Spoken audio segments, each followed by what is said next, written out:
So hi guys, CryptoWaley has landed here in the Bangalore, and here we are at the Back the Builders organized by Blockchain India. So we are meeting amazing people, amazing projects and amazing founders. So here we have another guest. So he will introduce himself by his own. So sir, what's your name? My name is Shriyash Pandey. I work as a head of community for the Asia Pacific region at Q Development AG. You can see over here. Okay. And what else you want to know about Like me? I am curious about your journey. Can you elaborate? Like when did you find out about Bitcoin, crypto space or blockchain space? When did you find out about this? Okay, so basically it all started somewhere around late 2019 when some of my friends told me about the crypto things, and from there it all started. I researched all of the things that okay, what is crypto? First started as a trader and investor, just like the most of the audience out there, those who are not developers, because I'm a marketing guy.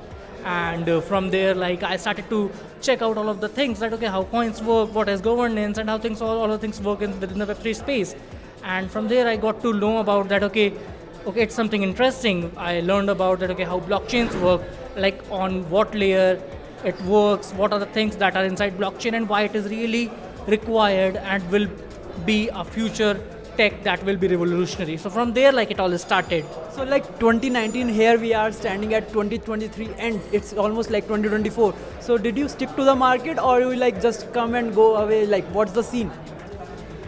I never left the market. It's not in my dream because since the day I got to know about blockchain and all of the stuff, it always gave me goosebumps to learn about the things that okay, when you learn about something new and then you see people talking around yourself and you then get to know that okay these were the faults. So when I got to learn about the whole Web3 industry and blockchain, and I attended Web2 conferences, there I got to know that okay, oh, you people are centralized and this is why it failed, and that was the reason you were having a bad governance system and things like that. So yep, I never stepped even a single centimeter out of the market. I was always within the community, and I love to be inside the I love the vibe of the Web3 ecosystem, that how people are supporting each other and things like that.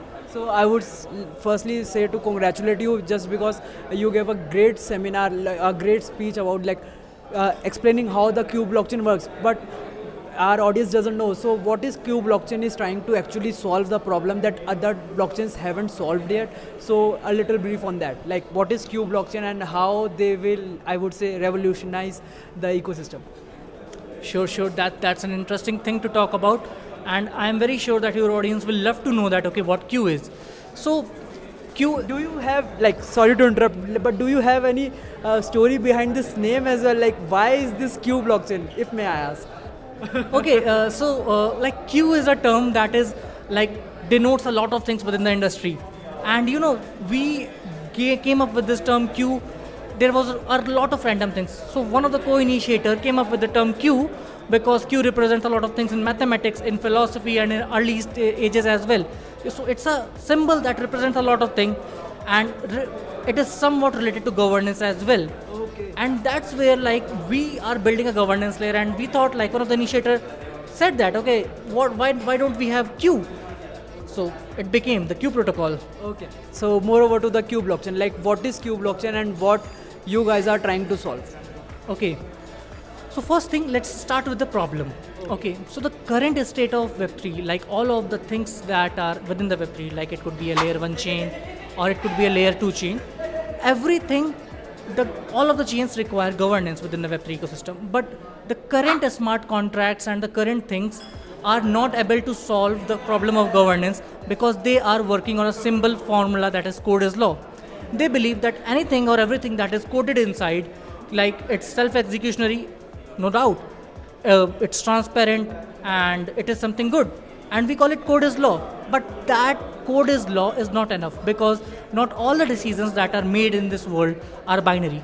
And code can only provide binary decisions. That is 0 or 1. For example, if I ask you whether you will give me 10 rupees or not, or $10 or not, you can say yes or no. And that's what we can do with code. So the blockchain as of now is just working for transactions because that requires 0 or 1 decision. It is working as a settlement layer, or it is working for you can use blockchains for trading highly liquid or liquid assets. And that is what not the whole world works on. So in order to cater the problems that we are facing in the whole world, because we are saying that we are building Web3 for the mass adoption, we want to onboard Web2, but inside the Web2 industry, not everything is in binary. Yeah, that's because this feels, whenever you like trying to explain us that this binary language, it feels incomplete, because whenever you ask me that can I have this $10, so rather than saying just yes or no, I can say that I can give you tomorrow. There are multiple things that I want to say, but this cannot be happen as of now. Yeah, exactly.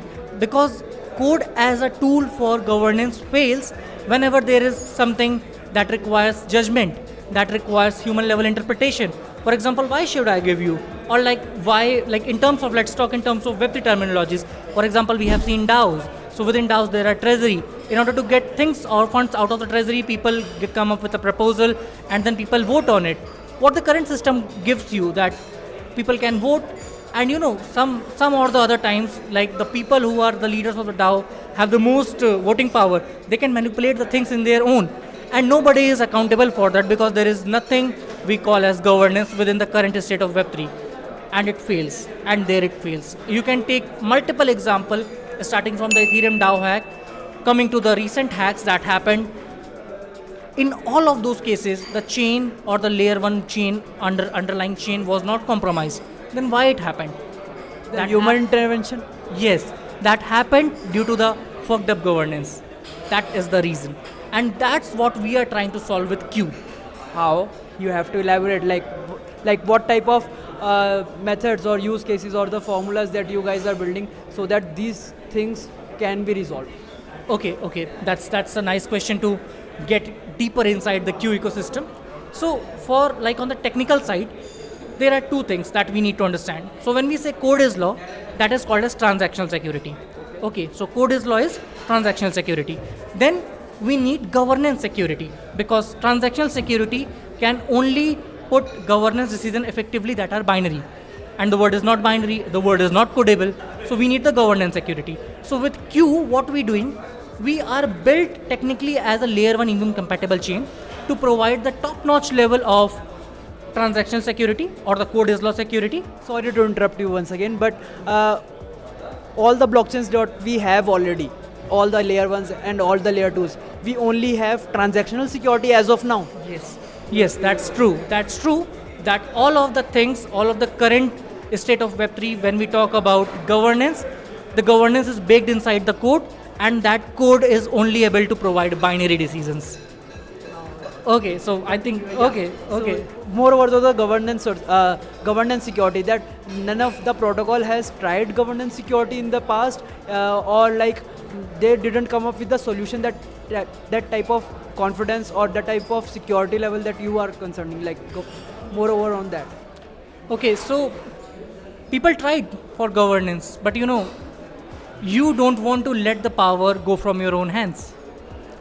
And that's the basic thing, that why I feel that people are not able to be decentralized. They say that they are decentralized, they are wearing a cloak of decentralization, but they are not, because they just simply don't want to go for it.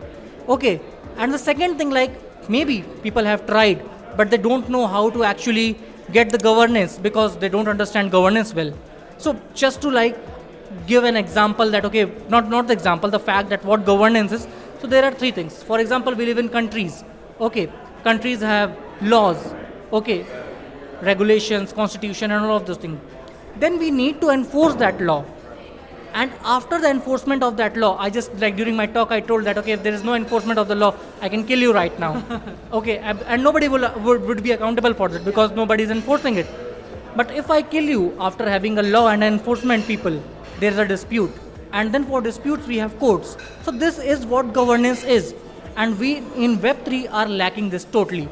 And now you get the answer that why people don't want to get a constitution, because that will be a legal binding. And within the Web3 space, most of the people are not looking to get inside a legal binding, because either they are here for the quick money or they are here for the short term. But for the long term, if you want to onboard Web2 as well within the Web3 ecosystem, you have to get a legal binding. You have to get beyond code is law, because not the whole world is codable. So we get the grasp of so many things that we haven't heard about the Q blockchain yet.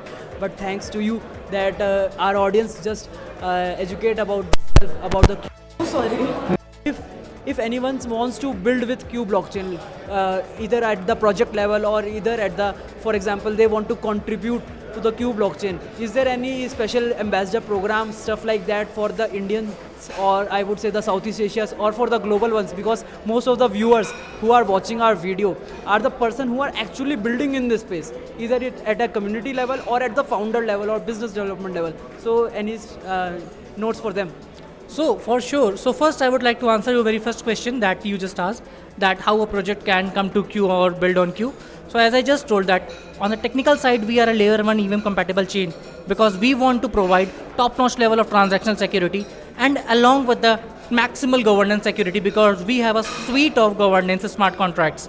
Okay, I would like somehow will let you know that okay how it works, how the smart contracts governance smart contract works, but anybody can like build on Q. If they are an EVM compatible project, they can directly come and deploy on Q and can get the like instant security upgrade for their protocol. Or if they are a layer 1 layer 2 chain, so Q also addresses them that if you are a chain who are looking to make them decentralized and wants governance security and a better governance within your protocol, you can opt in for cross-chain governance systems for like having a better governance with Q. Now addressing your second question, that is there any ambassadors program or something like that? So yeah, recently I just announced about the ambassadors program where it's not for just Indian people, it's for anybody who is a Web3 enthusiast who shares a common vision with us and understand that okay, what's the importance of governance within the Web3 industry and why it is the missing piece to unlock the next $1 trillion economy within the Web3, because if we want to onboard Web2, we need governance. The Web2 is, or the word is not like co-devel and the word is not taking binary decisions. So yes, if anybody is interested, they can reach out to me directly on Telegram, Twitter, anywhere. My name is Shriyash Pandey. You can just Google it out and you can reach out to me and I would be more than happy to talk, and if our vision matches, then we can work together. Okay, thank you so much for letting us know every opportunity that Q blockchain is having for, as well as the contributors who want to contribute to Q blockchain, as well as the project as well. So I would say that ending this note that we got the opportunity to know about Q blockchain, I think we should wrap this session up. Any ending notes for the viewers or the people who are Web3 enthusiasts, because next year is having, so a lot of people, a lot of retail traders would enter in this space just seeing this price action. So any ending notes for anyone? So just I want to let all of the people, those who are watching, that if you really understand that like what I just addressed each and everything about governance and all, you definitely might get this point that without the proper addressing of the governance within the Web3 ecosystem, we are not going for the mass adoption. There will be hacks and exploits that will be happening every time because all of the decisions are not binary, as I said. So if you are someone who is actually looking to build, you can talk to us, you can come with us, and like you have to understand the importance of governance. Okay, thank you so much for your time, man. Thank you so much for letting us know what is Q blockchain is, and didn't got to know about the team size. Like, what's the team size of the Q blockchain if you are? So like it depends. Like there are full-time people, and there are contractors, and there are freelancers as well. So I am not sure much about the number, but there are around 70-80 people who are like it includes the full-timers, part-timers, contractors as well. Those who are contributing. As Q protocol is not an organization, it's a DAO. So there are no founders and nothing like that. There are co-initiators and contributors within the whole ecosystem. That's interesting. Like that's very interesting. And you know, I just want to add one line on the ending note, that in order to be decentralized, like we say that okay, people are building decentralized application, first they have to become decentralized themselves.